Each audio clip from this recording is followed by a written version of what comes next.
Good morning. Well, the times are changing and the diplomacy changes.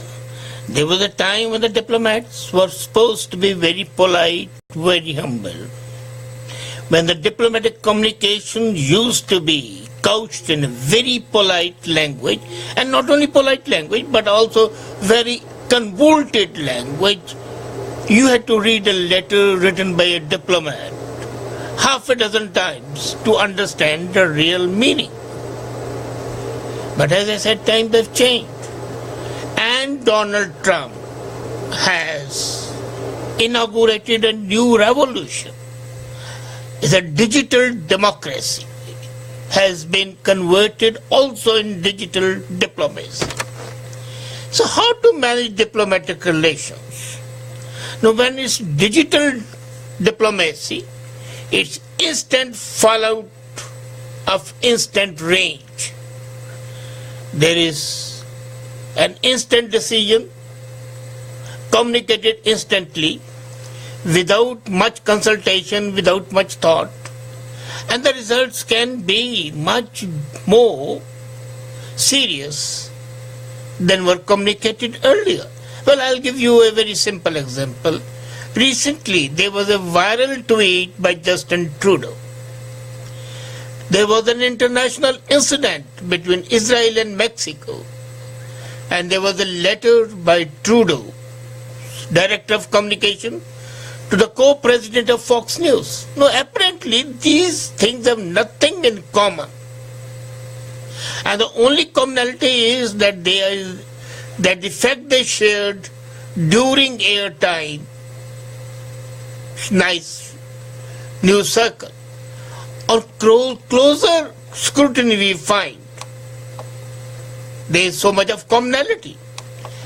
The Israeli Prime Minister had visited President Trump, and he said that the proposed wall was a good idea because Israel had built this wall and it was successful. Now there was no suggestion that what was correct in the institution or the wall in Jerusalem had something to do with the wall in Mexico. But Mexico took umbrage. So the Israeli president, Rivlin, immediately called into action, took up their phone and called Mexican president that the comment of Netanyahu was more an explication of the concept rather than a comment on the US-Mexico border.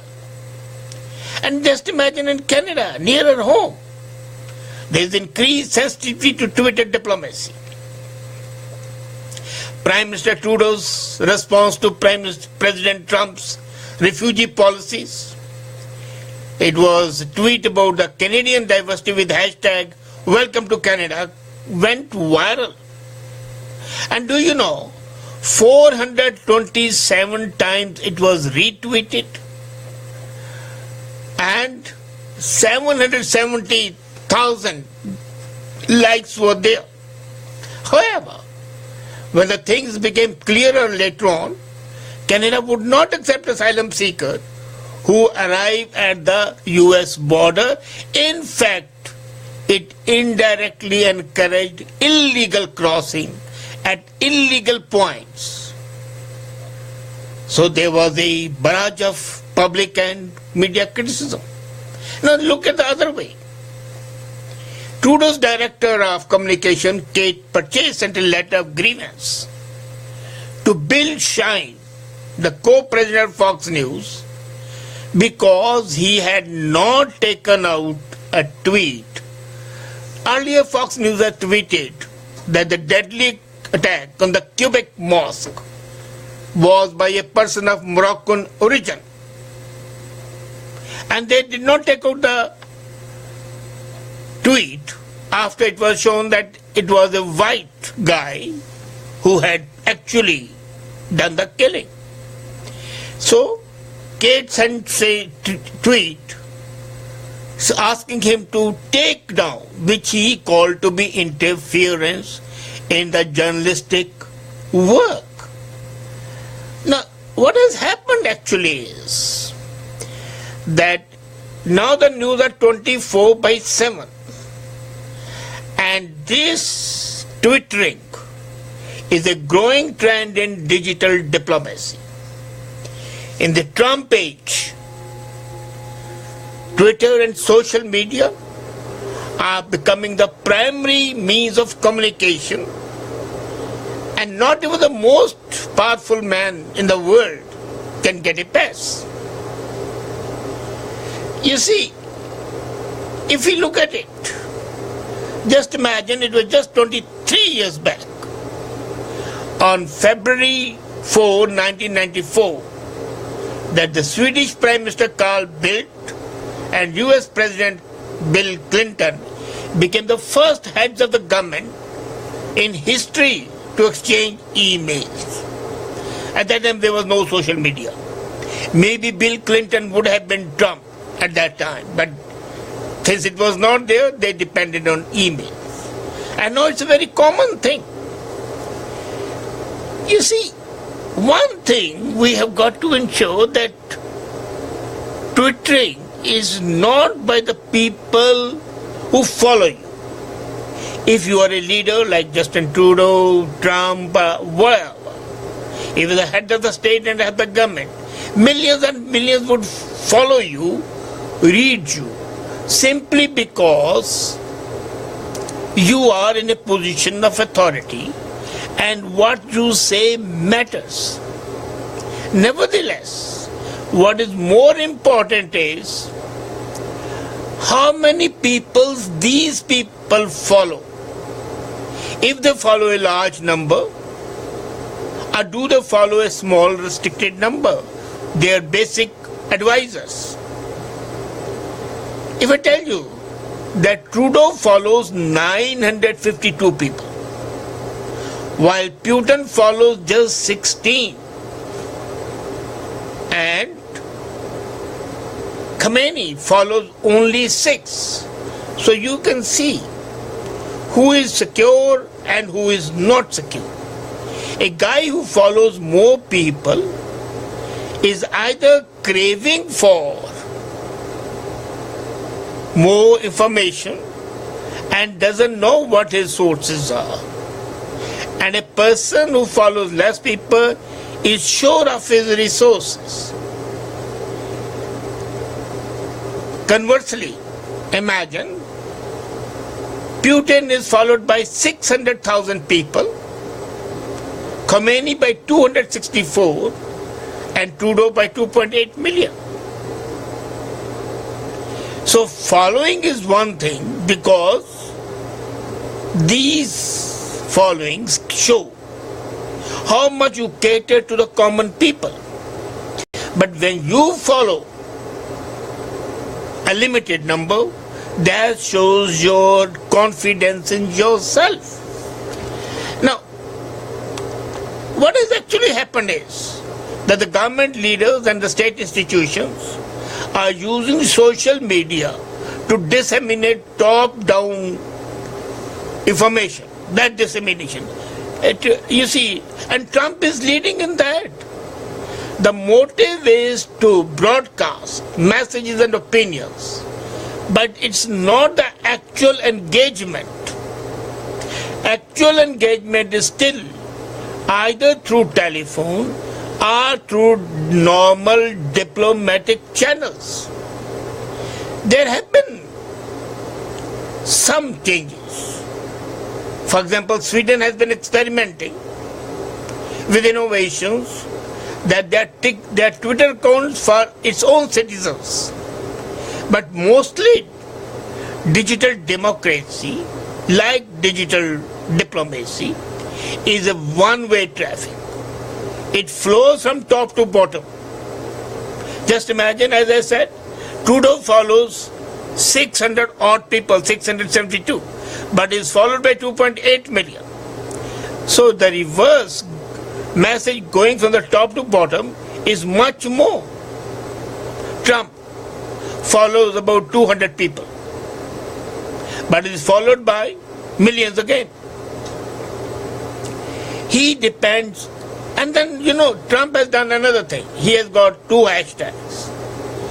And the people who are his advisors use a 3rd hashtag, which is commonly not known. So people know POTUS and the people know real Donald Trump, but the 3rd one is not known to many people. Normally, diplomats are very careful what they post on the Twitter. Embassies often delete controversial posts, and ambassadors have been dismissed for politically incorrect messages. But an ambassador can be dismissed. What about the president and the prime minister? They cannot be dismissed. And then, Trump's actions have changed all that. There is increasing sensitivity to what is said or is not said on the social media. All this is causing a ripple effect on digital democracy because the democracy essentially depends on diplomacy. You see, now what are the implications of this? The first implication is that the considered diplomacy has been relegated to the background, and it's an instant diplomacy which is taking hold. It can have some serious repercussions. If the decision maker is impetuous, he can ruffle feathers.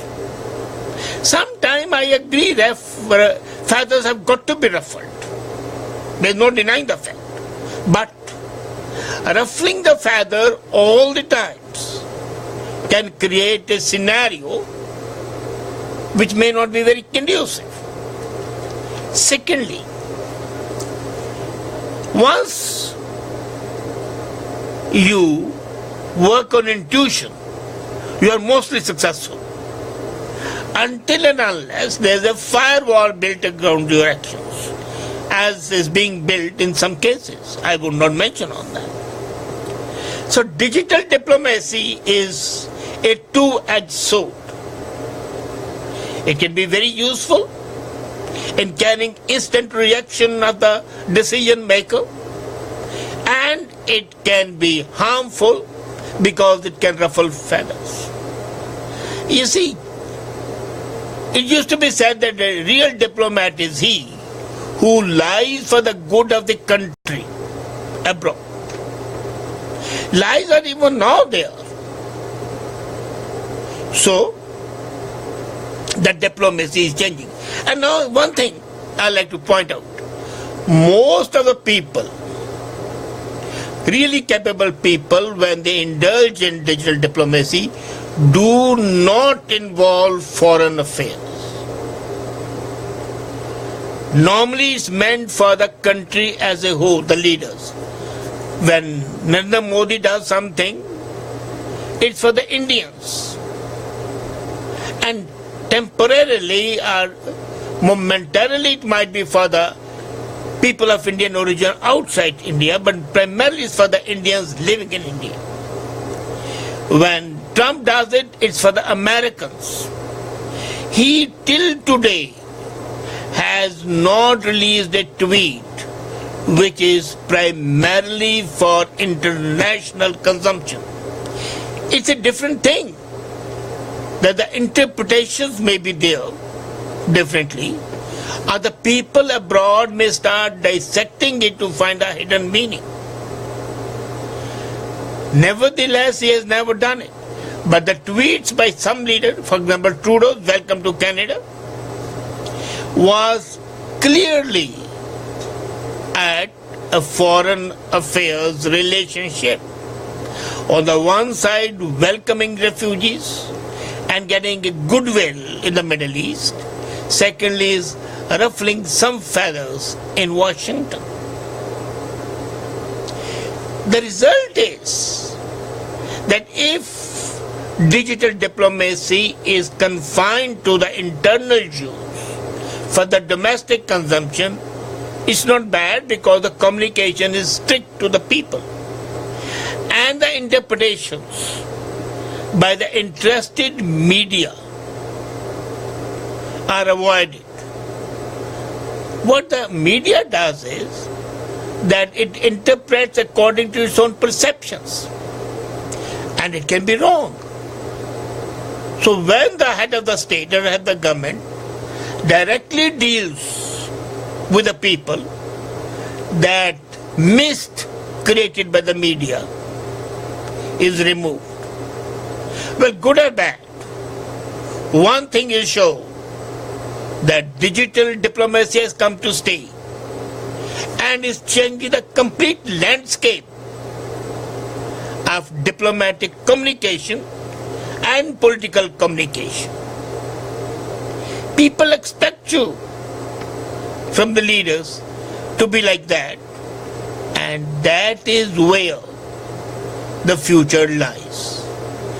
I think we'll have to start a new courses where people are taught the fundamentals of digital communication so that digital diplomacy is not compromised. The people have to be taught the pros, the cons, the implications, and the blunders that have to be avoided in digital diplomacy. But it has come to stay, and it's going to stay whether you like it or you don't like it. Thank you.